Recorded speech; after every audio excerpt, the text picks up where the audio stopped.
그 배경 속에 나온 인물이 누구예요? 모세라는 인물이 나오게 되는 거예요. 이 모세라는 이름의 뜻이 무엇입니까? 모세라는 뜻은 물에서 건져냄을 받았다. 건져냄을 받았다는 뜻. 이 건져냄을 받았다는 모세의 뜻과 이스라엘 백성들의 운명과 어때요? 같으잖아요. 이 죽음이라는 물에, 이 애굽이라고 하는 이 침몰에서 다 죽을 수밖에 없는 이 430년의 그 노예 속에서 누가 건져주세요? 하나님 건져주시잖아요. 이거를 잘 기억해야 돼요. 모세를 물에서 건져내신 분이 누구예요? 바로의 공주가 아니라 사실은 하나님이 건져내시는 거예요. 그럼 이스라엘 백성들이 애굽에서 430년 동안 있는 이 노예 상태에서 그들을 빼내시고 건져내시는 분이 누구세요? 하나님이시죠. 성경은 그 얘기를 하고 있는 줄 믿습니다. 오늘 우리들도 마찬가지예요. 우리가 이 하나님을 믿으면서 난데없이 무슨 사건을 만나고 일을 만나고 법이 바뀌고 나를 대적하는 사람이 갑자기 나타나서 나에 대해서 오해를 하게 되고 나는 그렇지 않은데 그런 법이 바뀜으로 인해서 큰 피해를 당하고 어려움을 당했을 때 우리가 낙심하고 절망하고 있을 게 아니라 그 위기 속에서도 하나님은 반드시 어떻게 하신다는 어떻게 하시는 분이시라는 것을 알려주고 있습니까? 우리를 엑소더스 하게 만드신다. 탈애굽을 하게 하신다. 출애굽을 하게 하신다. 우리를 그 가운데서 빼내버리신다. 그게 하나님의 역사라는 거예요. 그래서 이 구약의 성경 가운데 하나님의 구원의 역사를 정확하게 알려주는 성경이 어디냐? 바로 출애굽기인 거예요. 출애굽기는 뭐 하는 거예요? 그 애굽에서 뭐 하신다고요? 건져내시고 빼내시고 구원시켜 주잖아요. 그죠? 누구에 의해서? 전적인 하나님의 능력에 의해서 나올 수가 있는 거예요. 사실 이 백성은 나올 수가 없죠. 하나님께서 전적으로 빼내신다는 거예요. 오늘 우리들도 이 출애굽을 읽으면서 야, 하나님은 이런 가운데서도 이 도저히 자유민이 될 수가 없고 도저히 가나안 땅에 들어갈 수 없는 백성들을 가나안 땅에 들어가게 하시는 분이 바로 하나님이시구나.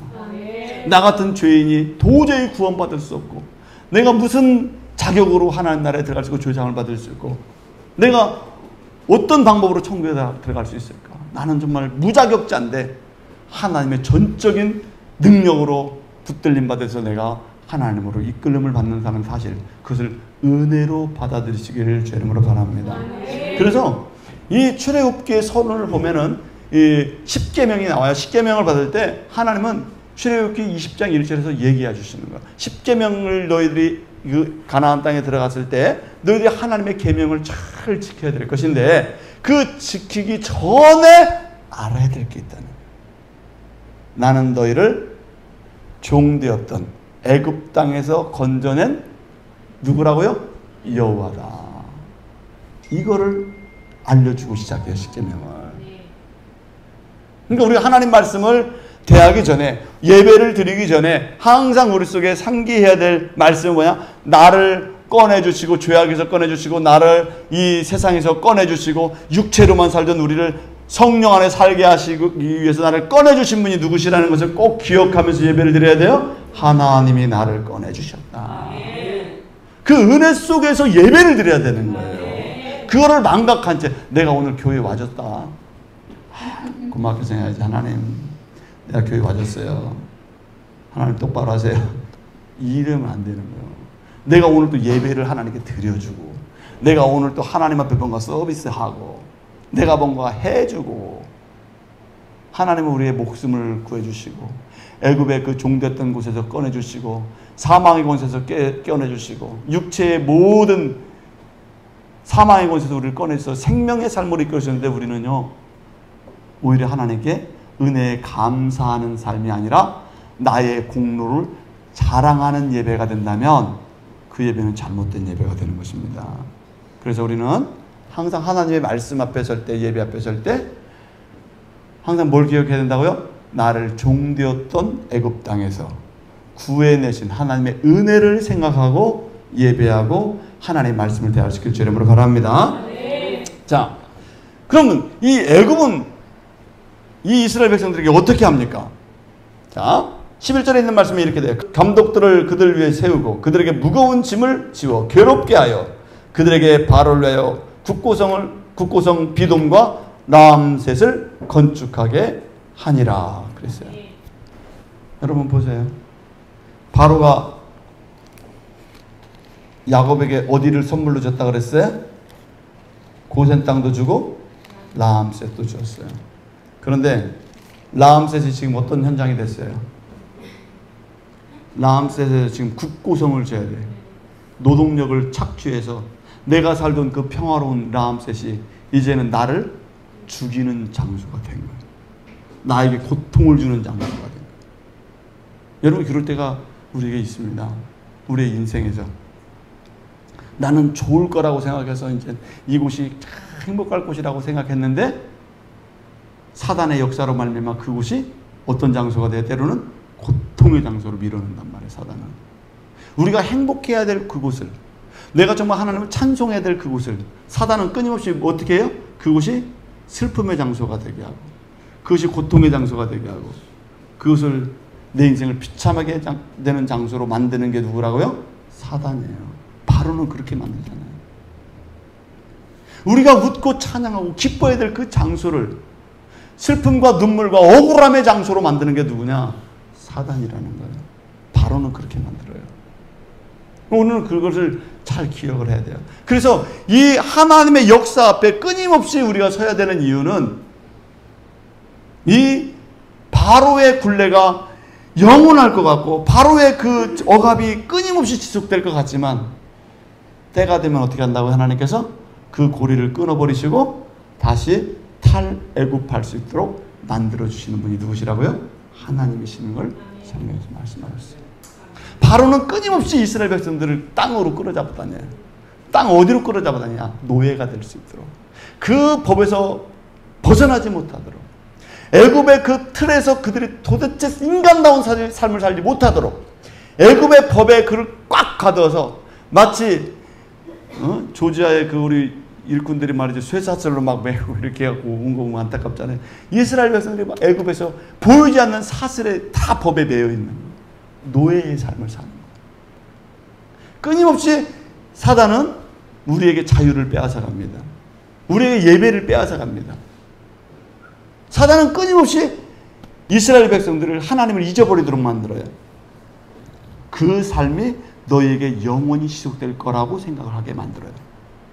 그러나 하나님은 때가 되면 그들을 어떻게 하신다고요? 빼내주시는 줄로 믿습니다. 빼내시는 하나님이십니다. 출애굽은 바로 그 얘기를 하고 있는 거예요. 자, 여기를 보겠습니다. 그 중에 12절에 말씀해 보니까 그러나 학대를 받을수록 더욱 번성하여 퍼져가니 애굽 사람이 이스라엘 자손으로 말미암아 근심하여 이스라엘 자손에게 일을 엄하게 시켜 어려운 노동으로 그들의 생활을 괴롭게 하니 곧 흙이기와 벽돌 굽기와 농사의 여러 가지 일이라. 그 시키는 일이 모두 엄하였더라. 자 보세요. 이스라엘 백성들이 농사 짓는 민족인가요? 벽돌로 무슨 성 쌓는 민족이에요? 아니잖아요. 이스라엘 사람들 뭐만 할 줄 알아요? 양치기만 할 줄 알아요. 자유로운 민족이에요. 자유로운 민족. 그러니까 이 유목민들은요, 날마다 어디를 바라봐야 사는 사람들이에요? 하늘을 바라보고 사는 사람, 유목민들은. 하늘의 별을, 밤이면 하늘의 별을 보고, 하나님이 만든 자연을 봐요. 양을 찌면서 하나님께서 풀을 주시면 풀을 먹어요.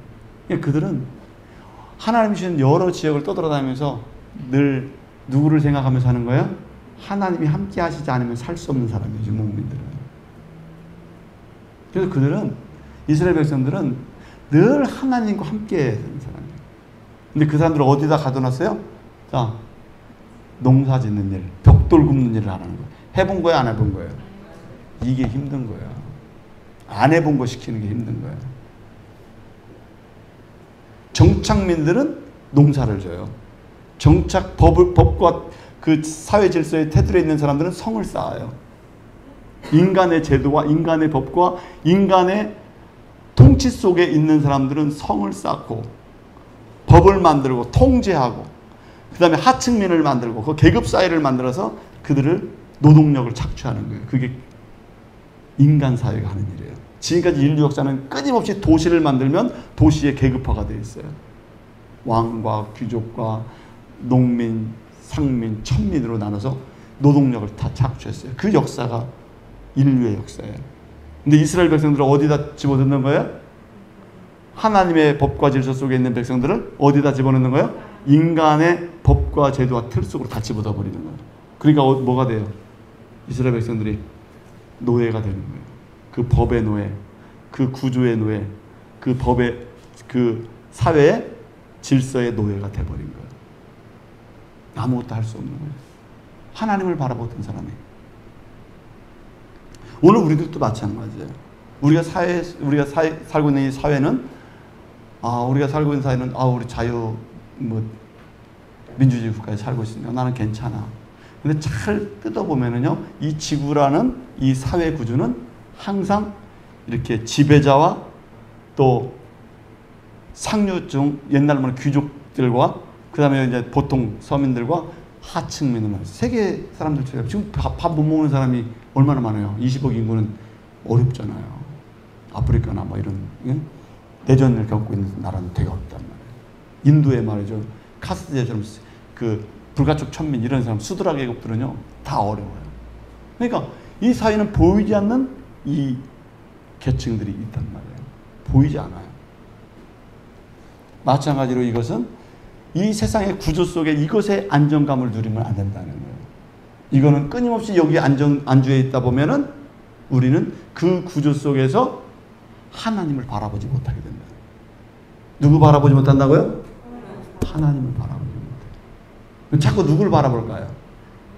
윗사람들한테만 잘 보이려는 건 보여요. 내 천정에 누가 있어요?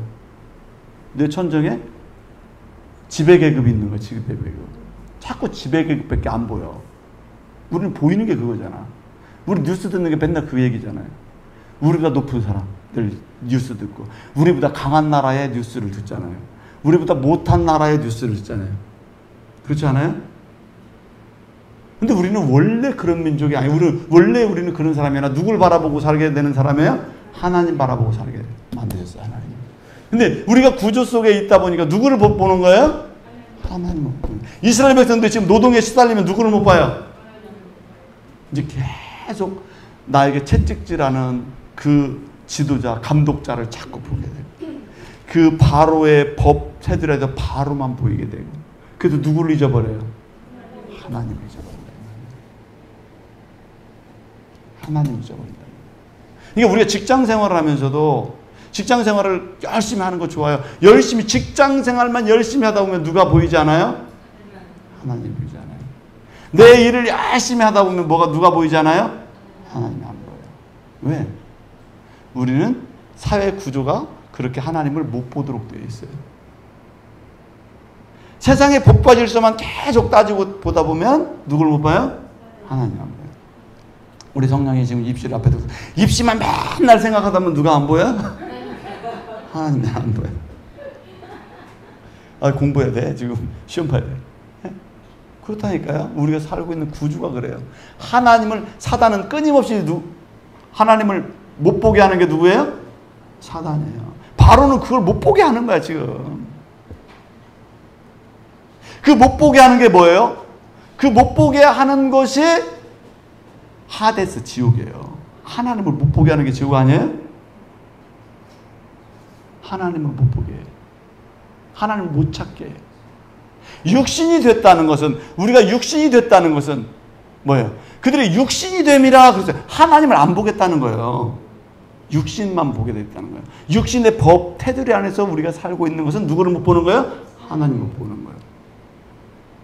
그 하나님께서 사람이 생영이 된지라 그랬어요. 우리를 영으로 만들었다면 영적으로 자유해야 누굴 바라봐요? 하나님을 볼 수 있는 거예요. 그래서 우리는 성령을 하나님께서 우리에게 주시는 이유는 우리로 하여금 누굴 보게 만드시는 거예요? 하나님을 보게 만드시는 거예요.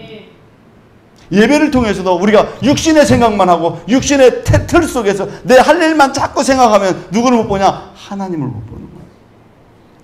그래서 하나님이 예배하는 자는 영과 진리로 예배할지니라 그랬어요. 육신으로 예배하라 그랬어요? 영으로 예배하라 그랬어요? 우리 안에는 영이 있어요. 성령 안에서 영이 살아나야 우리가 예배자가 될 수 있다는 거예요. 그래야 하나님이 받으신다는 거 아니겠어요? 우리가 육신에 갇혀서 육신의 테두리 속에서 그 갇혀지면 우리는 인간밖에 보이지 않아요. 사단은 그를 그렇게 가려놨어요. 이 애굽의 430년의 생활은 끊임없이 그들을 가둬놓는 거예요. 육신의 법, 인간의 제도, 인간의 무력과 인간의 그 테두리 속에 인간을 싹 가둬놓는 거예요. 누구 못 보도록 하나님을 받습니다. 모세도 그 갈대 상자에 갇혀서 물에 떠내려가죠. 이제 물 속에서 모세를 가만히 놔두면 어떻게 돼요? 어느 순간 나일강을 떠내려가다가 모세가 죽겠죠. 어린 생명이. 그 운명이나 지금 이스라엘 백성들 운명이나 떠내려가다 어떻게 해요? 다 죽게 생겼어요. 그 모세를 하나님이 건지시는 줄로 믿습니다. 이스라엘 백성들을 건져내시는 줄로 믿습니다. 또한 우리들도 이 세상의 육신 속에 머물도록 하는 이 제도 속에서 떠내려가고 있는 우리들을 하나님이 건지시는 줄로 믿습니다. 그래서 예수님이 오신 거예요. 우리를 건지려고. 그대로 떠내려가면 안 된다는 거예요. 육신대로 떠내려가면 안 된다는 거예요. 이 제도 속에서 인간만 보면 안 된다는 거예요. 그게 사는 게 아니라는 거예요. 우리를 하나님 만드실 때 영과 육으로 만드셨어요. 하나님과 소통이 돼야 우리는 살 수가 있는 거예요. 육신으로는 살 수는 있어요. 육신으로만 못 사는 게 아니에요. 밥 먹고 잠자고 직장 다니고 예수 하면서 다 살잖아요. 육신으로 사는 거예요. 혼으로도 살아요. 혼도요, 판단도 내리고 이성적으로 생각도 하고 다 살아요. 그러나 영으로 하나님과 소통할 수 있어야 그 영혼이 진짜 구원받은 전인적인 사람이 되는 줄로 믿습니다. 그 전인적인 사람의 회복이 출애굽, 탈애굽을 해야 되는 거예요. 이 세상에서 탈해야 우리는 하나님께 완전한 예배자로 살 수 있는 줄로 믿습니다. 그래서 출애굽기는 바로 이스라엘 모세의 상태와 이스라엘 백성들의 상태는, 애굽에 갇힌 이스라엘 백성들의 상태는 똑같은 상황이다. 그럼 현재 우리들의 상황은 어떠냐? 우리들도 세상의 법과 제도 속에 지금 갇혀있는 사람은 누굴 여전히 못 본다고요? 하나님을 바라보지 못한다. 보지 못하고 있다. 그 상황은 똑같다. 그래서 하나님은 그곳에서 어떻게 하신다고요? 출애굽을 시키신다. 그게 구원인 줄로 믿습니다. 그래서 예수님을 이 땅에 보내신 이유도 그것을 건져내시기 위해서 이 땅에 오셨고, 하나님은 지금도 나를 육신에 갇힌 삶에서 건져내서 하나님과 영육간에 온전한 사람으로 만드신다는 사실을 기억하면서 오늘 우리 경기장교 성도님들은 신앙생활할 때 그냥 육신으로만 생각하지 말고 항상 내가 영으로 하나님 앞에 예배해야 된다. 영적으로 깨어 있어야 된다. 육신의 생각은 사망이요, 영의 생각은 생명과 평안이니라. 영육간에 깨어있는 살아나는 하나님의 백성으로 사시기를 주의 이름으로 바랍니다. 기도하겠습니다.